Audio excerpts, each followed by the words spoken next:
Welcome guys to Kieran Horn CFB, and today a very special video as we are doing episode 1 of my Introducing the Rookie series, where we start to talk about some of the rookies drafted in the 2022 NFL Draft. We kind of break down their backstory a little bit, give you a little bit more information so you know more who they are as a player and a person going into the draft. Before we get into the video proper, remember to like it if you liked it, dislike it if you disliked it, leave a comment down below, tell me what you would like to see next, what you disliked, what you liked. That helps me improve the channel. And also, if you click subscribe, turn the bell notification on, you'll be sent a notification to your inbox every week when I upload a new college football video. And I already have 5 videos for the Introducing the Rookie series, so this is something you enjoy, let me know, and then you can be informed of the next episode. But finally, without further ado, let's get into the episode and talk about NFL rookie Desmond Ridder.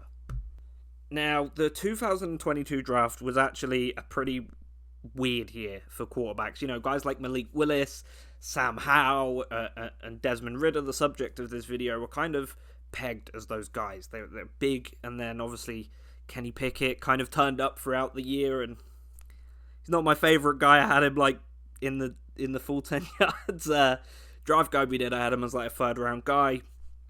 You know, I'm not bitter. His baby hands will probably be pretty good in the NFL, if you ask me. He'll be a good game manager. But let's get to the guy we are here to talk about, Desmond Ridder, because he is a marvel. And Ridder was born on August 31st, 1999 in Louisville when his mother was only 15. Due to this, Ridder was raised mostly by his grandparents for a time, but found football early on at St. Xavier High School, where he threw for 1,319 yards, 9 touchdowns, along with 668 rushing yards and 12 scores. That was just his senior year.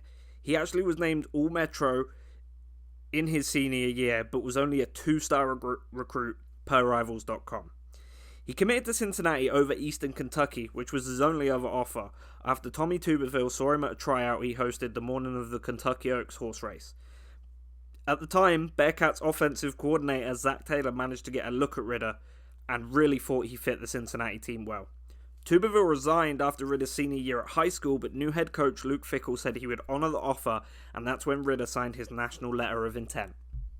Now, like it goes at most D1 institutions, Ridder would redshirt his true freshman year, but when he came on as a redshirt freshman the next year, he passed for 2,445 yards, 20 touchdowns, and he coupled that with 583 yards and 5 scores on the ground, en route to being named the AAC Rookie of the Year and being a breath of fresh air for the program as Luke Fickell finally started to find his feet as a head coach. Now, Ridder did stumble a little bit as a redshirt sophomore as he threw for 2,164 yards and 18 touchdowns while adding an additional 650 yards and 5 scores on the ground. While Ridder kind of struggled a little bit more throughout the season, he was actually named the Birmingham Bowl MVP as the Bearcats handed Boston College their own ass in a 38-6 thrashing, which was honestly just a sign of things to come for the Bearcats. And that's where Ridder's junior campaign finally kicked off, and this is where he would get national attention, as in a massive victory over number 16 ranked SMU, Desmond Ridder won both the Davey O'Brien and Walter Camp Player of the Week award, and the Bearcats just walked the number 16 ranked team in the country. Ridder was actually named the AAC Offensive Player of the Year this year as well, finishing his campaign with 2,296 yards, 19 touchdowns, along with 592 yards and 12 scores on the ground. And this was only in a 9-game season. This was the COVID-shortened season, so just ridiculous numbers. Now, Ridder at this point was having thoughts about declaring for the draft, but after a tight game where they lost to SEC heavyweights Georgia in their bowl game, I think he decided, hey, let's run it back. Let's have a go at this thing. And that's what happened when he came out in his senior season. It was just a continuation of his success as a sophomore, gaining another Davey O'Brien Quarterback of the Week award as the Bearcats snapped the Notre Dame Fighting Irish 26-game home unbeaten streak. As he, weirdly enough, if you're one of those sort of numbers people, he sealed the game with a 26-yard rushing touchdown in the 4th quarter. Ridder and the Bearcats would end up finishing the season 12-0 and going into the AAC Championship game ranked number 4, meaning a win would seal their ticket to the playoffs and make history as the first Group of 5 team to do so.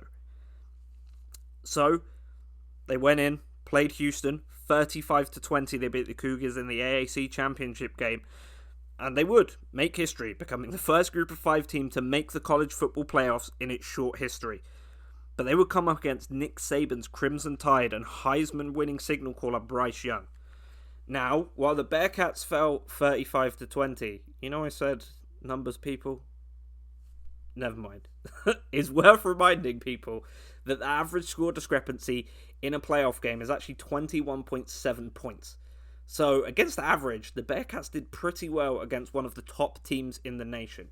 Now, despite that loss, Ridder would actually finish with impressive season numbers, as he finished with 3,343 passing yards, 30 touchdowns, 355 ground yards, and 6 scores, the single best season in program history.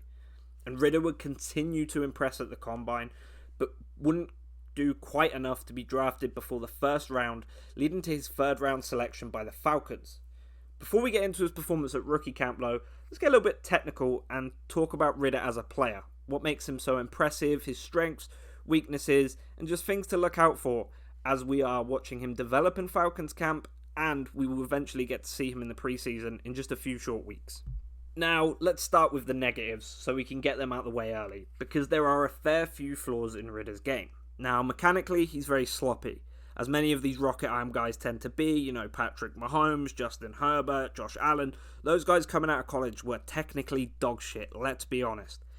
So, with Ridder, it is how it is with these other guys. From the feet up, his base and lead foot aren't always set correctly, which leads to some off-balance and inaccurate throws, which actually plays into another problem Ridder has, which is his accuracy. Now, while he's not outright inaccurate per se, he definitely struggles with consistent ball placement and can overextend his motion, leading to overthrowing his man at times. Now, the biggest problem actually for Ridder is his football IQ. Now, he can read defenses, he knows what's going on, but as a senior, he's still snap clapping the ball, which means he doesn't really have like a firm grasp on audibles, and he isn't confident in his cadence. That's generally what that means anyway. So I feel like maybe understanding more complex parts of the game did show up at Cincinnati, but as he comes to the NFL, I'm sure that will develop. But you just sometimes see it.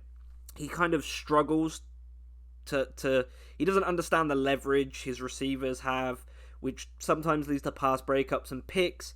He is very raw, but like I said, that physical skill set is like Josh Allen at Wyoming level. It's absolutely fantastic. And as a platform to build on a football player, you couldn't really ask for more. You're just going to have to build them more. We should talk about strengths though, because he has a lot of them too. The first thing you'll notice watching Ridder is his insane arm strength. It's next level, and probably the best arm we've seen coming out of college, at least in terms of pure power, in the last few years. Now, I know what you're thinking. Carson Strong absolutely rockets the ball. When I'm talking the rocket arm here, I'm not necessarily talking velocity on 12-yard throws. I'm talking this guy can push this thing up the field, and it has the legs to get there. So, absolutely crazy arm talent. But his athletic ability shouldn't be understated either. Now, he did run the fastest 40 of the QBs at the Combine, but Malik Willis didn't run, so put an asterisk by that. Watching him take off for a huge play was a regular sight at Cincinnati. We all remember the 90-yard touchdown against SMU. That's on screen right now. Thing of beauty, even though it does look kind of slow towards the end. Ridder also has a massive advantage. He's battle-tested. Something I liked about Shane Buechele a few years ago, although he never really took off in the NFL. Think he deserved a shot just because of how battle-tested he was, and that experience is very, very important.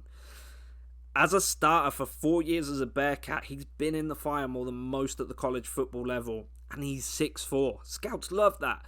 These strengths are perfect as long as Ridder gets the correct coaching, which he might actually get in Atlanta. Now, I'm not super familiar with the Atlanta coaching staff, but if they have a halfway decent quarterback coach who knows anything about football, he'll turn Ridder into an absolute weapon. And not the way English people say it, in the way Americans say it. This kid's going to be a beast. Now, It's already clear he's not going to be the day one guy in the ATL, provided he doesn't beat out veteran Marcus Mariota, that is. Yet that's perfect for Ridder, in my opinion.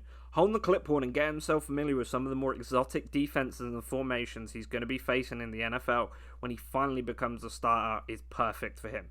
Now, if the Falcons do right by Ridder, they will have a star and a franchise QB on their hands, but it's down to them now. If Ridder doesn't pan out, it's on them, and it would be a massive waste. What do you guys think? Comments about Desmond Ridder down below. I just want to hear what you guys think. Do you like him? Did you not like him? Do you disagree with any of the analysis I made? If you actually want a full analysis, you can head over right now to www.full10yards.com/shop and buy the college football team's draft guide, where I fully scouted every single quarterback in the class, Desmond Ridder included, and you can get more of a comprehensive breakdown on who he is as a player. But if you enjoyed this video, like always, remember to subscribe, share it with your friends, let them know. Do you have any Bearcats friends? Send this to them. And send it to your Falcons friends too. I'm sure they'll be interested to know that this guy isn't a total scrub and Marcus Mariota might be out of there soon. But anyway, guys, thank you very much for watching, and I'll see you in the next one.